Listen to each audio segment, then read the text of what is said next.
We've heard it said by John Paul II, as the family goes, so goes the nation. Voddie Baucham was quoted having said, as the father goes, so goes the family. What's wrong with our society? A lot. And when I think of how low our culture has plummeted in the last few years, I can't help but call it what it is. It's human depravity. It's sin, period. But we must be honest and call out truth. Many men in our current culture are spineless and weak and not willing to fight for what really matters, the family unit. It was John Piper who said, where a man belongs is at the bedside of his children, leading in devotion and in prayer. Where a man belongs is leading his family to the house of God. Where a man belongs is up early and alone with God, seeking vision and direction for the family. Men need to rise to the challenge and shepherd their families as God has commanded. And this is even more critical for men in ministry. Paul gives us 5 critical points that real men need to understand as they lead their families. 1 Corinthians 16:13-14 says, be watchful, stand firm in the faith, act like men, be strong, let all you do be done in love. In my opinion, this is biblical manhood at its finest. And I drew 5 points from the scripture verse that I want to share. Number 1, real men do everything with love. The motivating force for biblical masculinity is not physical strength. It's not what kind of job you have. It's not your bank account or how far you can throw a football. It's not how scary you are when you're mad. It's not your hobbies. The motivating force for biblical masculinity is love. This is what makes the engine run.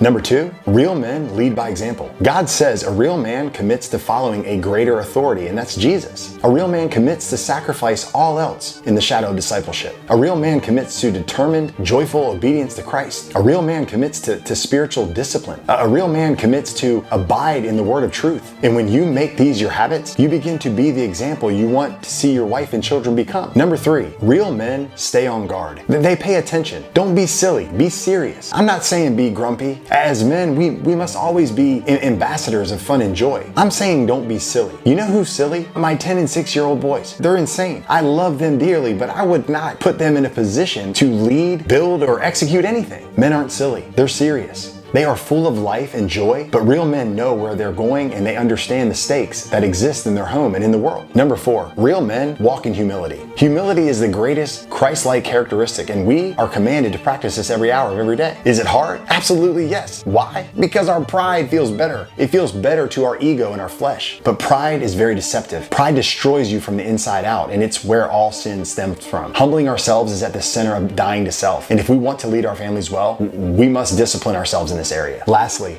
real men give generously. We don't hoard our possessions. We don't chase after riches only to store them up for our own pursuit. We give, and we give lavishly. We don't cling to the things that are fleeting. Real men keep their eyes on eternal things and understand that our time on this earth is temporary. And while we're here, we're to use God's gift to His glory, not our own. If we allow this wisdom to enter our minds and penetrate our hearts, action will follow. Our wives and children will be influenced for the glory of God. As shepherds of our homes, we must constantly be evaluating ourselves. We must look in the mirror daily and make very real assessments of ourselves. Voddie Baucham said it best in his book, Family Shepherds. He said, if you're a father and a family shepherd, you must evaluate yourself with a view toward bringing your life into conformity with that which God requires of you. Your love for the Lord, your belief in the gospel, and your pity for your family should compel you to take honest inventory and lay yourself bare before the Lord, knowing that He alone can give you what you need to bear fruit in those areas. Here's a reality for all family shepherds and even more for pastors. Being the leader God intended for us to be starts with hourly submission to Christ. This will take hourly sacrifice and humility, and this involves radical intentionality, which is what God commands of men. And if you are a leader in His kingdom, this is even more critical to understand and apply. Will we stumble?